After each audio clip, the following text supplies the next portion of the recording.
I'm going to talk now about certificate authorities and HTTPS. HTTPS relies on certificates for authentication, that the site is real and that the public key belongs to that site. Without certificates, the security of HTTPS just doesn't work, it's broken. The problem is the whole certificate ecosystem is weak and vulnerable to attack. The security of HTTPS is only as strong as the weakest link. And in such a large ecosystem of chains of trust, a broken link is inevitable. Vulnerabilities within the ecosystem could enable the creation of bogus certificates that everybody then trusts. If someone can issue a fake certificate that your browser trusts, you'll have no idea that the HTTPS can be intercepted and read. The HTTPS that you associate within the URL will still be there, the padlock will still appear as normal, the traffic will be sent encrypted as normal, and the certificate will look valid and everything will look fine. But whoever issued the fake certificate can decrypt the traffic as they know the private key. Let me give you some examples of how this is possible and why certificates can't be fully relied on, and therefore HTTPS cannot really be fully relied on. Probably the most concerning is the practices of the certificate authorities and vulnerabilities due to certificate authority mistakes. Now, if we have a look here, this section on the failing of certificate authorities was recorded in 2015. I'll provide a 2018 update at the end, but it's very interesting to see what I said in 2015 and the consequences of what happened by 2018. See the headline, Google issues ultimatum to Symantec over unauthorized HTTPS certificates. So what's happened here is Symantec has issued certificates proclaiming to be from Google, but Google in fact never requested those certificates. And Symantec is really the market leader in terms of certificate authority. It's the big daddy, if you like, of certificate authorities. These should be the guys setting the standards. If we scroll down a little bit, we've got here, initially Symantec said that 23 certificates were issued. And when it means 23 certificates, it means 23 certificates that shouldn't have been issued. But then Google has disputed this number, saying it is much higher. Following further examination, Symantec said that there was a further 164 certificates over 76 domains and 2,458 certificates for domains not even registered. So that's the degree of the current level of concern over the practices of certificate authorities and the mistakes that certificate authorities make. And this is Symantec, supposed to be the market leader. And this is not an isolated incident. If we look here, we can see 5 months ago a separate batch of bogus certificates that had been issued for several of Google's domains, including, which is pretty much all of google.com. See all these other Google domains.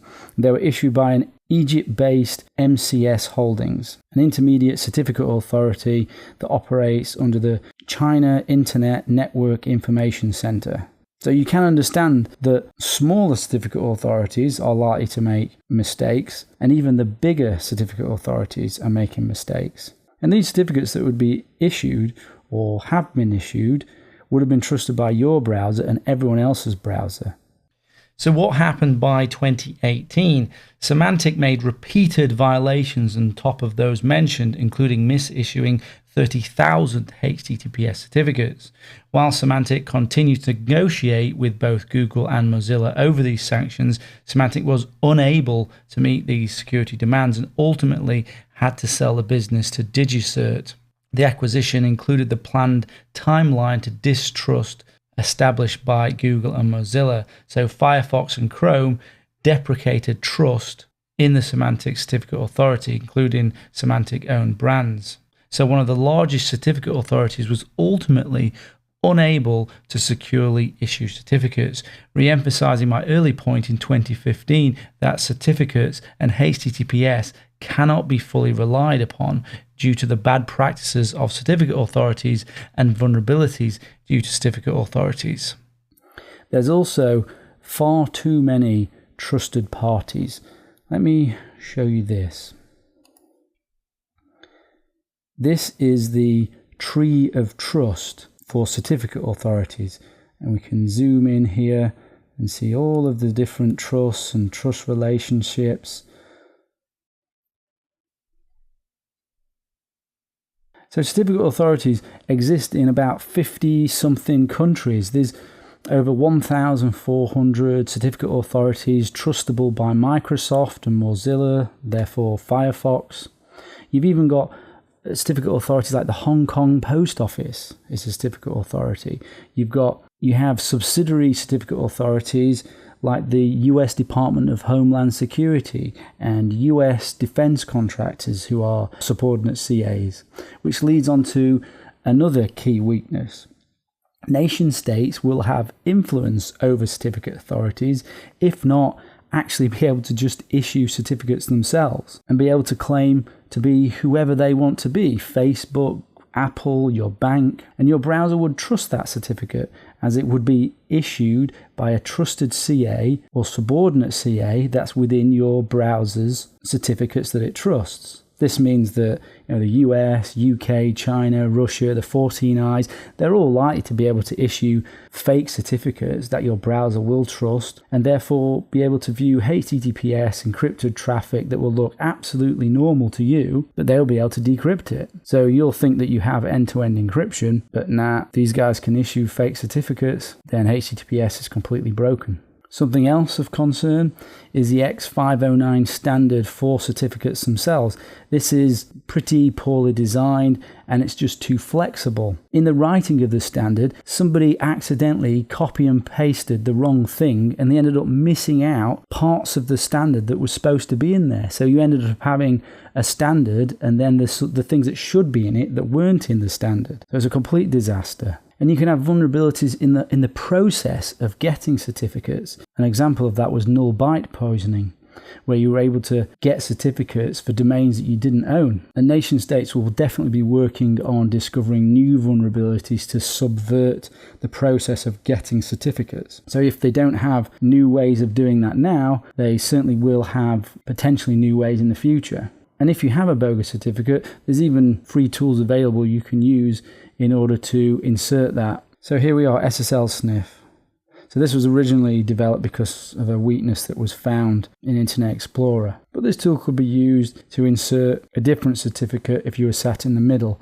Obviously, if you're a nation state, you'll have your own version of this software where you can insert your own certificate into the traffic. And as you can see, it says it is designed to man in the middle all SSL connections on a LAN and dynamically generate certs for the domains that are being accessed on the fly. The new certificates are constructed in a certificate chain that is signed by any certificate that you provide.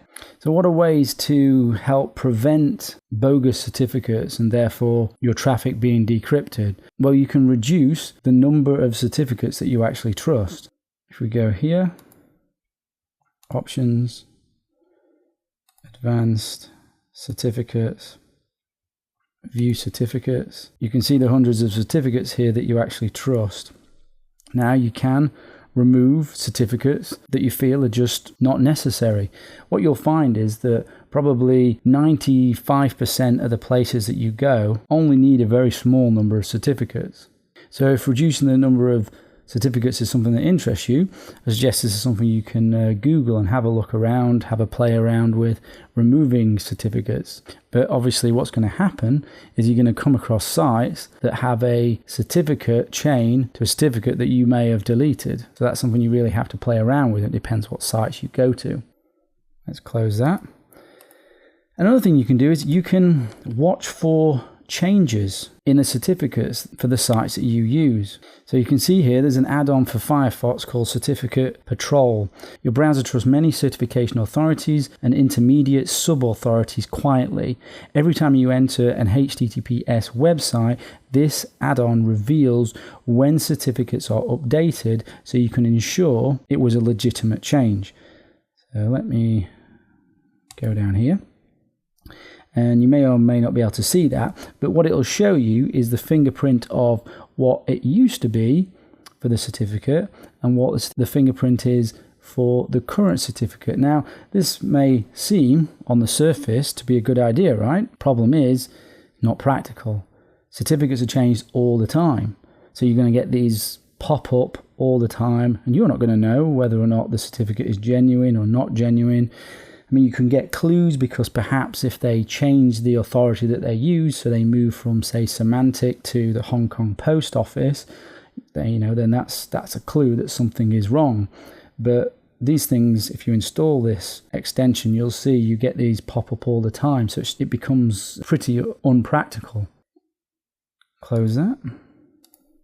Now, there's another option. If you are the server owner, or if you have some sort of relationship with what you're connecting to, you're able to do what's called certificate pinning. And what that is, as it says here, is pinning is the process of associating a host with their expected X509 certificate or public key. So it's varying methods of saying, I will only accept one specific public key. So for example, you could tie it to a fingerprint or a hash, so then if somebody actually changes it, it won't work. If you use online banking apps, for example, because I was a security architect for a number of the banking apps in the UK, one of the security methods there is that you pin the certificates. Because your banking app doesn't need to go to lots of sites, you can say, just only allow for this one public certificate or a number of public certificates. Therefore, if a man in the middle tries to change those certificates, it won't work because you pinned it to only those public keys. And certificate pinning works for more than just HTTPS. It can work for VPNs and SSL and TLS and other protocols that you use with those. Another method is to be anonymous in the first place. So if you're concerned about somebody reading your traffic, then if you're anonymous, they won't be able to attribute that traffic to you, even if they can read it, if this makes sense. So for example, if you are using an anonymizing method, so perhaps a VPN or Tor or something like that, if they then issue a fake certificate and are able to read it, they may not then be able to associate that back to you. So it all depends on whether or not you care about them reading the data or you care about them associating that data to you. But being anonymous is another method. And you can also use VPNs too. But a VPN will only protect you so much. So here we have a diagram showing a VPN. We've got a VPN to this VPN terminator here, and within that VPN tunnel there's HTTPS using SSL and TLS, and then after it reaches the VPN terminator, the traffic comes out as HTTPS only. Now if you've got an attacker that is only able to get in the middle here, it's going to prevent them from being able to change the certificate.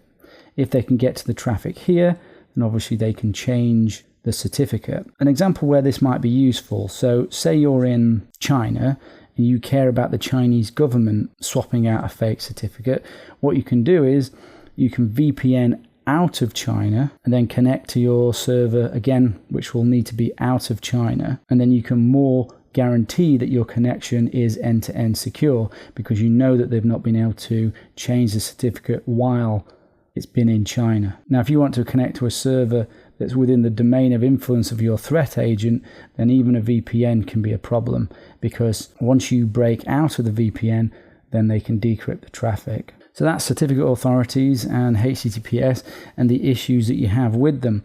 Your main line of defense is to have defense in depth. You use multiple controls in order to minimize the risk, and a control here being the VPN.